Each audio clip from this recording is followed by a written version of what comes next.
Most of the time, I don't really sit at the piano and play and accidentally stumble across a melody. I like quiet. I hear it. And it begins with a feeling. I know what it feels like. It begins with, and once you have the feeling, then it's much easier to decide what is the first sound. What does it sound like?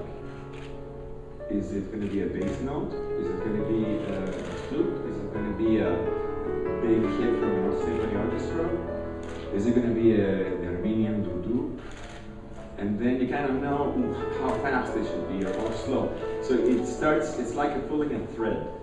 It reveals itself. And it's not an easy process, and it's something you learn over time. The most important thing is to surrender and no logic. Logic is the killer. Judgment. As soon as you judge what you're creating, see if you can follow me with this. It's a very important thing about creativity. As soon as you realize what you're doing, you're not doing it anymore. You're outside looking in, and the creative process has stopped. You gotta be the music. So you just close your eyes and you hear it, and it plays. It plays perfectly. In your mind, music is perfect. Every instrument is in tune. The drummer is playing on beats. He's not speeding up or slowing down. It is perfection in your mind. The process of distraction begins when you try to make it real, and you try to get the orchestra to play it.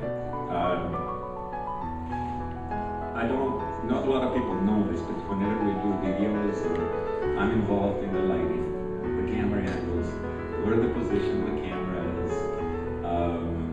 I make sure that everybody's lit correctly, that we can capture their sound, and it's a choreography. It's not simple. In order to look at the video, you have to see the picture. The person who's playing has to look good, it has to be lit, and the camera has to be on them so that you have the picture. The microphone and the violin has to be in a specific spot within a quarter inch, or else the sound is not good.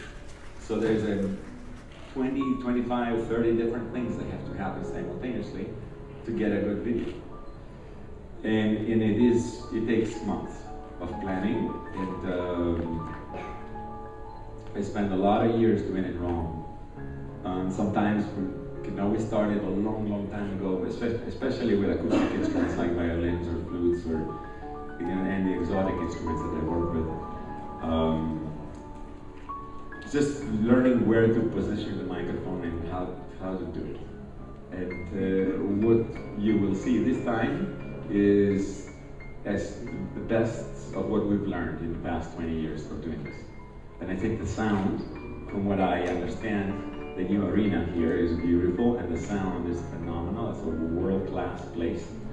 So the audience should really enjoy the sound. I have two of the best sound engineers in the world. One of them used to do sound for Pink Floyd. They know what they're doing. It's a great time because I'm old enough, I have done enough, I have traveled enough. I have realized a lot of my dreams.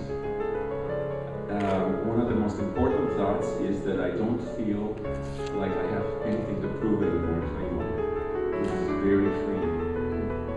I still care about my concerts, and I still care about what the audience is going to think, and I still work really hard to give them the best I can all the time. But there's a freedom, there's a relaxation that comes with that. And I like when I go to different countries and they accept me.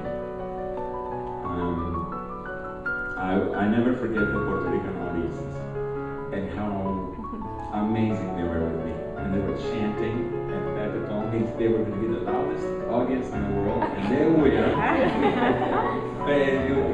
I'm never going to forget that.